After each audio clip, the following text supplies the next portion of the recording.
I know the first thing I just wanted to say was thanks be to God for my call and for a wonderful life thus far and for wonderful work in ministry. It absolutely was all ups and downs, ins and outs, things that were scary to me, things that I was very upset about, things that I loved and enjoyed, but for all of it I say thanks be to God. And that's all I wanted to say. I went into ministry and got fired up and answered the call when I was 12 at church camp and did it for all the wrong reasons.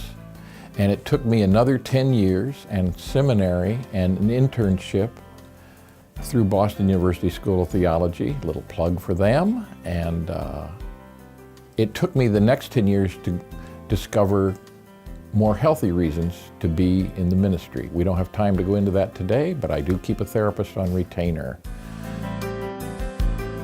What got me fired up and caused me to enter the ministry is the fact that my dad was a pastor. So my dad was a great influence, my mom, my sister, my grandparents, and very early on I felt a call to ministry.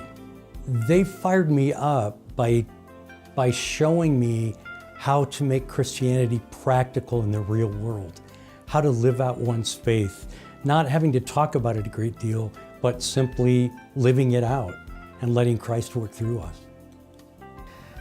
I guess the thing that got me fired up was I had gone on staff at a church, and the more I did, the more I realized that what I wanted to be doing was the preaching and the worship and the visitation and all of the things that the pastor was doing.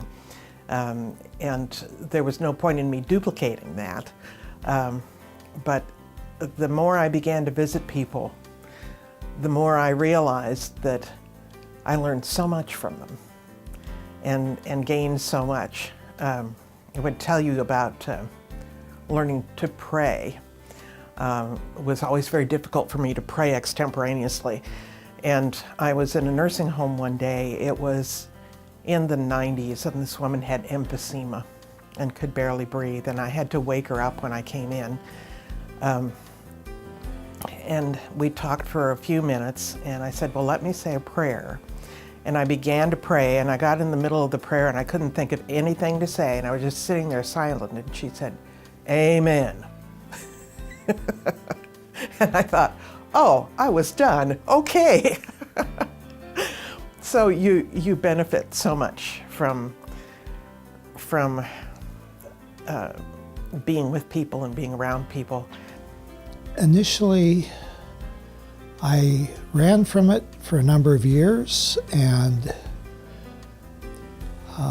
finally understanding that this is a place that I could help other people and myself blossom and grow, that understanding that God loved me and cared for me, and that we could work with that as everybody does and help others do the same.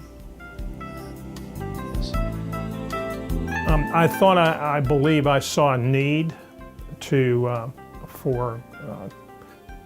in the area I was, the Methodist churches I saw a need for spiritual leadership. What I have learned as a clergy is that our calling to ministry is a little like salvation. It's not in our own terms.